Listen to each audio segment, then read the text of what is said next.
What's up, Propel kids? Welcome to this week's service, and I'm so glad you decided to join us.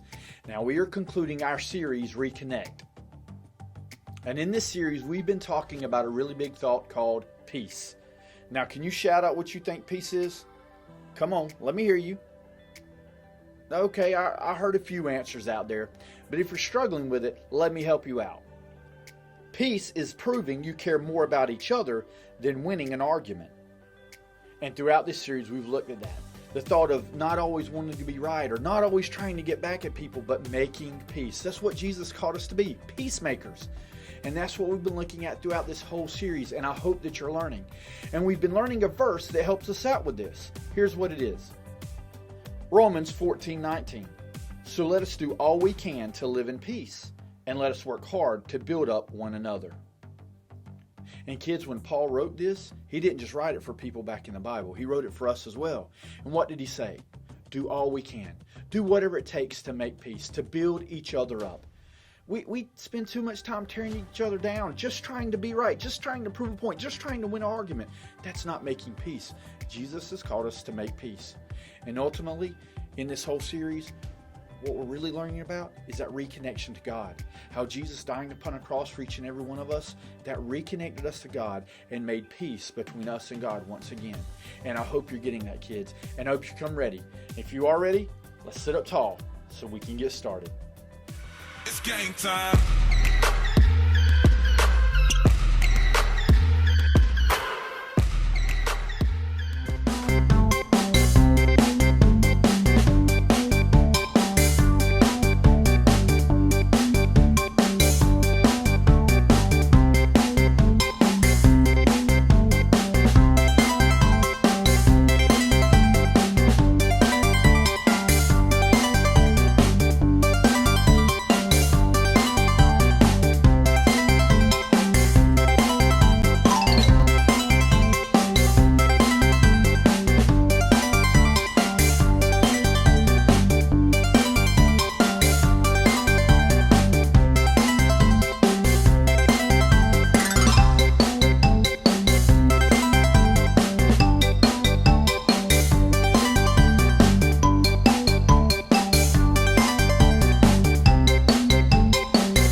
We speak your name, we lift our eyes, tune our hearts into your beat.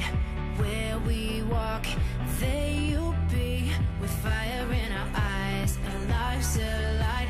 Your love untamed, it's blazing out. The streets will glow forever bright. Your glory's bright.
What's up, everybody? It's me, Jacob. And today, you're gonna help me solve a mystery. The case of the mysterious envelope. Dun, dun, dun! What do you think it is? Is it a thank you gift? A prank? A peace offering? Actually, peace is what we're talking about today. Peace is proving you care more about each other than winning an argument. But that doesn't get me any closer to finding out what's inside this package. I feel like I should be wearing gloves for this. Yeah.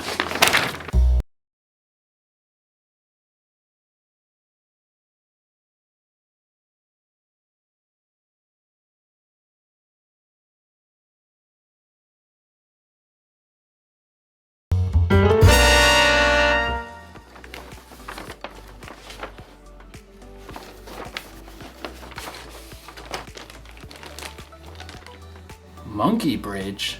What's a monkey bridge? A few twigs and some string, but no instructions. Another mystery. Dun, dun, dun! I mean, clearly this is a bridge building kit. Well, maybe the sticks are the decking? But how do maybe I'm supposed to weave it together. This doesn't make any sense. I gotta get creative. I gotta think outside the box to find a solution. Actually, that's exactly what someone in today's story did. Now, how do you build a monkey bridge?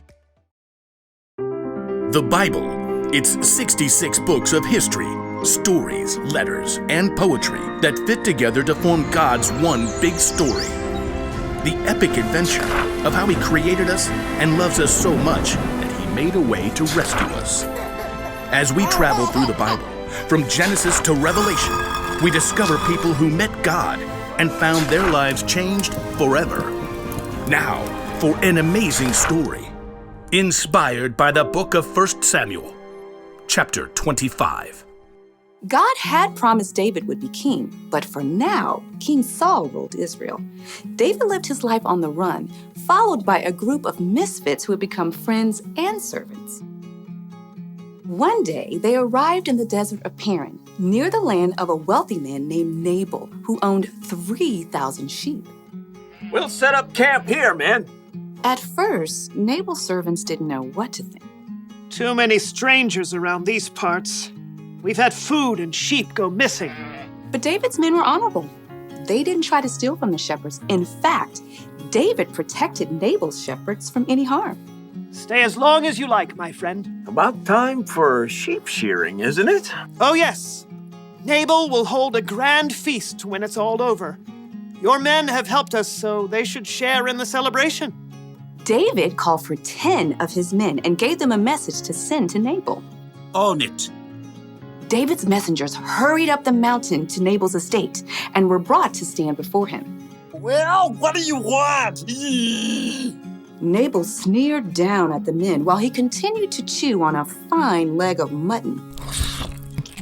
David says, may you live long, may things go well with you. Continue. He says, I hear that you are clipping the wool off your sheep. When your shepherds were with us, we treated them well and protected them. Now please be kind to my men. Please give us any food you can find for us. Nabal leapt from his seat and hurled the mutton bone across the room. Who is this David? Probably a runaway servant. Why should I give bread and meat to a nobody? Honest man who come from who knows where? David's men returned to camp and delivered the news. Oh, no, he didn't. Oh, yes, he did. Men, put on your swords. We'll make Nabal wish he hadn't. At no time at all, David and 400 of his men were marching up the mountain to confront Nabal. It seemed there was no stopping a battle. But Nabal's wife, Abigail, was far wiser than her husband. A servant told her what he had done.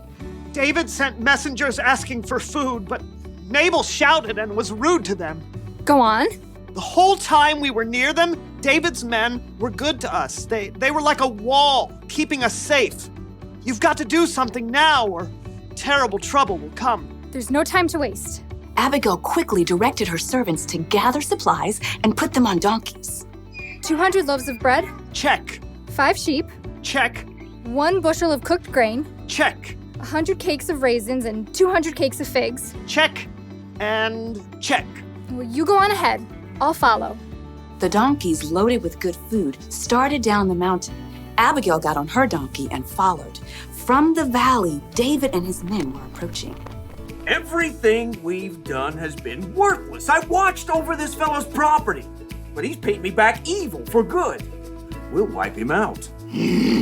As David's anger grew, though, he spotted something along the path. A pack of donkeys. What's this? It looks like they're carrying something. Food for a feast, I'd say. Behind the pack of donkeys, Abigail prepared for what lay ahead. I must stop this. The moment Abigail saw David, she slid off her donkey and fell face down on the ground before his feet. Please, let me speak. Let me take the blame for Nabal's actions. Abigail raised her eyes just enough to notice David's surprised face. He nodded. Don't pay attention to Nabal. He's always doing foolish things. I'm sorry I didn't get to see your messengers, but I've brought a gift for you. Right now, the Lord has kept you from killing Nabal and his men. Let the Lord deal with your enemies. Abigail rose to her feet. David and his men listened, surprised by the strength of her message. You fight the Lord's battles, so he will give your family line a kingdom that will last. He'll make you ruler of Israel. And when he does, you won't have a heavy load on your mind about killing people with no reason. The Lord will give you success. When that happens, please remember me. Abigail took a deep breath and waited. David smiled. Give praise to the Lord. He sent you to find me. May he bless you for this. You have kept me from using my own hands to get even. David's men unloaded the food that Abigail had brought. Go home in peace. I'll do what you have asked. Abigail made her way back up the hillside to her home. She had chosen to humble herself and do the hard yet creative work of making peace. In the end, Nabal paid the high price for his foolish anger, but God blessed Abigail. The fight between Nabal and David wasn't Abigail's problem, but she didn't use that as an excuse. She got involved. She acted fast, and she found a creative solution. You see, just because something isn't your problem doesn't mean you can't get involved. God has given each one of us unique talents and unique ways of seeing things. So, if you see people in a fight and you're the only one who can see a way to make peace, you should help them solve that mystery. Jesus showed us how important making peace was to him when he gave his life on the cross. We can make peace with others by being part of the solution. You can help calm an argument between two people by making them laugh. You can suggest solutions to problems that others might not see. Or if a fight looks like it might get dangerous, you can find a grown-up to help keep the peace. The one thing to remember today is this: you can show you care about others by being part of the solution. So this week, be on the lookout for creative ways to build bridges between people in your small part of the world. I'm gonna have to get pretty creative myself. Here's what the bridge is supposed to look like. Mystery solved! You know, if that bridge was full-sized, I could cross an entire canyon on that one thin little rope. But first I'd need to solve my fear of heights problem. Dun dun dun! I'll see you next time!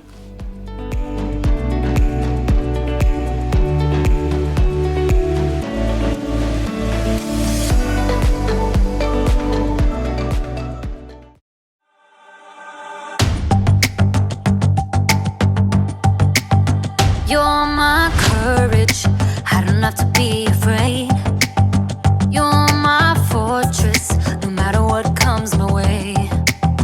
You're my treasure forever, yes, we'll be together always. Even when the days get harder, I know you'll rescue me. Even when the sky is darker, I know you'll bring me peace.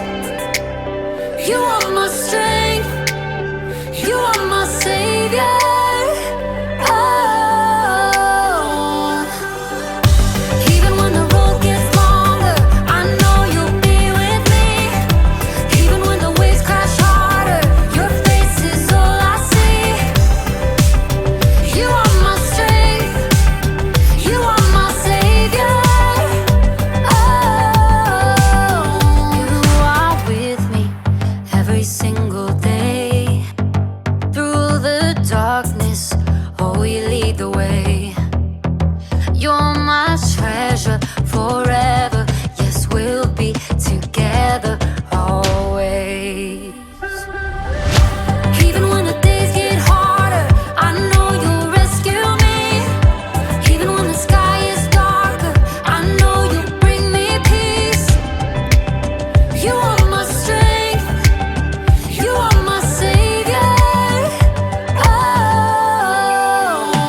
is darker, I know you'll bring me peace.